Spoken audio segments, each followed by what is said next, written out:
Caballeros que fuman. We're smoking the Rocky Patel Dark Star. I don't know if you can see that there.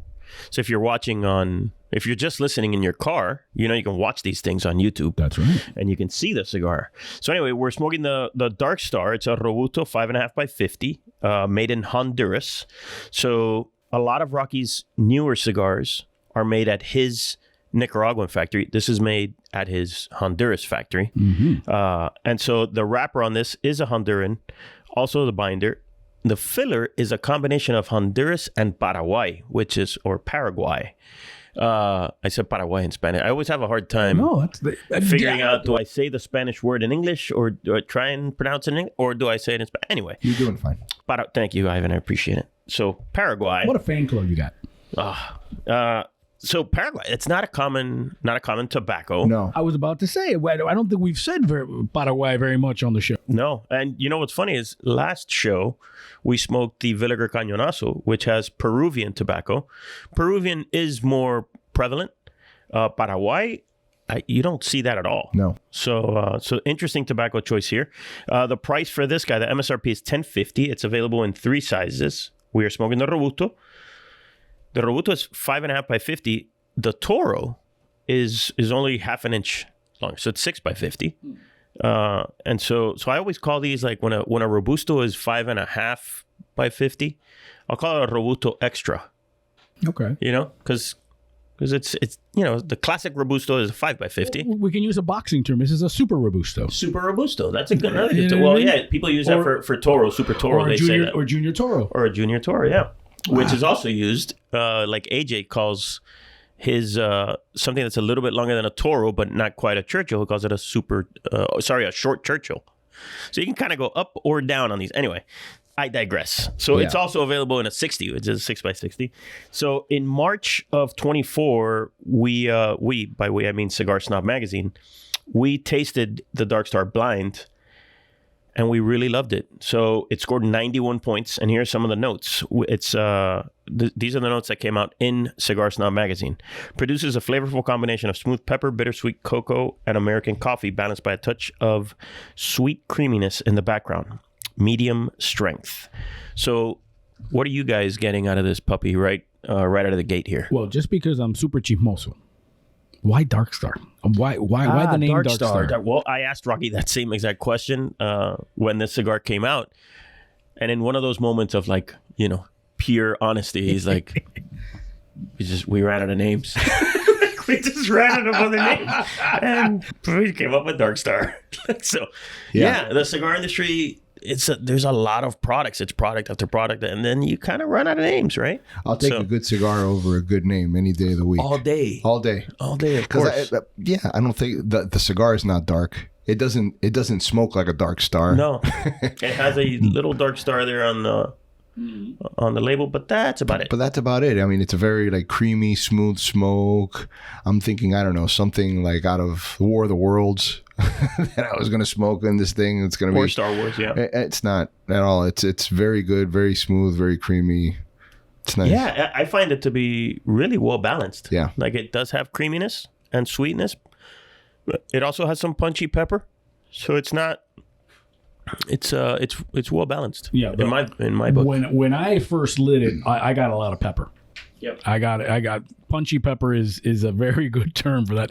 It was like, whoa, okay. And then once I settled into it a little bit and we got our ash going here a little bit, then the creaminess started to come out. But it definitely gets your attention with the pepperness at the beginning there. So just forewarned. But it's amazing. It does have like that little unique flavor in the background. I don't know if you're getting it. It's actually kind of tough to describe what it is. It's probably from Paraguay. Yeah, but it's definitely, there's a noticeable difference there. There's a different tobacco aroma and taste that comes through in the background. It'll take me a while to figure out a way to describe it, but it's definitely, it's different. It has enough difference that it's noticeable. Well, I tell you what, if you like to sort of ponder and have a quiet moment, this is a cigar because it gets you thinking about what you're smoking. Yeah, it's like a combination of it's like sweet chicory You know, like chicory from coffee. Mm-hmm. It's got a unique sweet chicory peppery thing. If you really interesting. If you've been to New Orleans, they love chicory in their coffee. Right, the famous Café place where you get your beignets, their coffee is all chicory. Yep. So it has a I was trying to find its cinnamon chicory sweet. It's really unique. It's interesting. Rocky, you sly dog. I like it. I'm like I said, it got a 91, which Cigar Snob magazine we don't give away. Like 91 is like that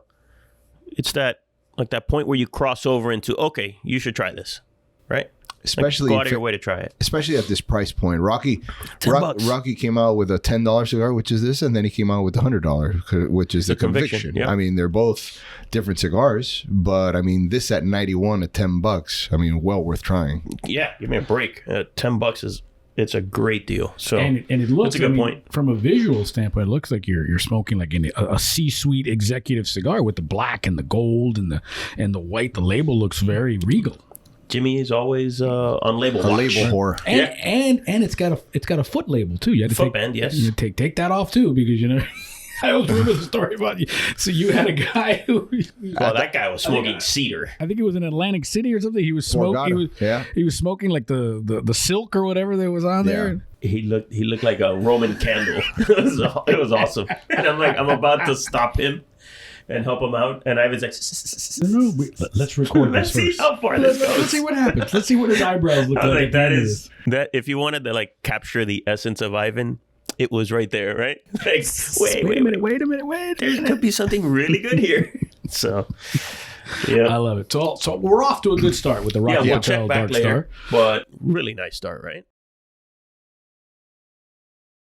Can we come back to the cigar? Of course. How we doing, Ivan? Now that the whiskey has dissipated a bit, and we're now just kind of tasting the cigar itself on its own. I don't know, Ivan, you're smoking a little slower than Jimmy and I. I've had to relight it a couple times, and I can't tell the difference. I mean, it's still very good. Like sometimes when I relight it, it gets a little mucky and resiny, and I've relit it because it's not the case at all. I've relit it, and it's been totally fine. I think it's smoking exactly where it was before. Right. It really hasn't changed. I mean, once the whiskeys were out of the system, it hasn't changed. I get some more wood. Maybe it's a little more woody now. Sure, I'll take that. I think that I would like it more in a bigger ring gauge. Mm. So I think what was the Toro? Was it a slightly bigger ring gauge? Like a half an inch, you said? Yeah, well, no, that was in length, but I mean in... they're engaged. Engage. Yeah, I'm about halfway done. I'm taking the band off now, going topless. Yeah. And I've had to relight once, and that was me just talking too much, I think, more than actually smoking. The Dark Star Toro is 6x52, and I think that's what we rated it in. And I liked it better with the bigger ring gauge. You know, like we've talked about on other shows, right? How the ring gauge impacts a particular cigar, a particular blend. And in this one, I would love, I enjoyed it even more in the 6x52. And you know what? It may make for an awesome 6x60. Sure. Because the filler blend is super interesting. So you get more of that interesting flavor in there. Exactly. Now, this may be a tough one to answer, so I apologize in advance. Is that Paraguay? Have you figured out Paraguay yet on this thing? And how are you doing halfway through this thing? Like I said earlier, it has that, like, there isn't one flavor I can attribute to it. It's more of that, like, chicory with the sweetness. Still there? Yeah. It has... I think the sweetness has come down a little bit on it, and now it's more woody. But it's a marginal thing. It's not like I would say, oh wow, the cigar has taken a big shift. No, it's not a big shift. So it's still very much along that same line, but very, very interesting cigar. Like I think that I don't know if it's the Paraguay, but there's that chicoryness that it's almost like a dried fruit kind of in the background. It's very interesting. I will say this, the Retrohaling experience is a phenomenal one right now. Phenomenal. Yeah. You know, I think if you're capable and able to do it, this is the one that I would just keep retrohaling. And if you don't know what Jimmy's talking about in terms of retrohale, because you're new to the show, go back in the archives of Cigar Snob Podcast and find yourself the retrohale episode. Yeah. I mean, we taught Jimmy how to retrohale. He had never retrohaled That's before. it. And now I'm a changed man. Yeah, retrohale is basically drawing the smoke in through your mouth and releasing it through your nose, and that opens up a whole new world of experiences in cigar smoking. Yep. Yeah, I mean, for me, just taking a regular draw from it, it's good. There's nothing wrong with it. Great, nice, mild. The pepperiness almost gone, but when you retrohale at this point, halfway through it, oh my God, the pepper just kind of pops, and it just you get that sort of. I think you nailed it, Eric. That dried fruit kind of experience. That really it took me a while to find that. And for me, I usually don't retrohale. I retrohale early, and then as I continue to smoke the cigar, I kind of don't. Maybe because I forget or I just don't. But now I'm doing it almost exclusively with the rest of this cigar. Amazing. Yeah. Really good effort by The Rock. Amazing. Thanks for watching Cigar Snob on YouTube. Be sure to like, comment, and subscribe if you enjoy what you saw. Also head over to our YouTube channel to check out more exciting content. And also head over to cigarsnob.com where you can subscribe to our print magazine and receive it at home 6 times a year.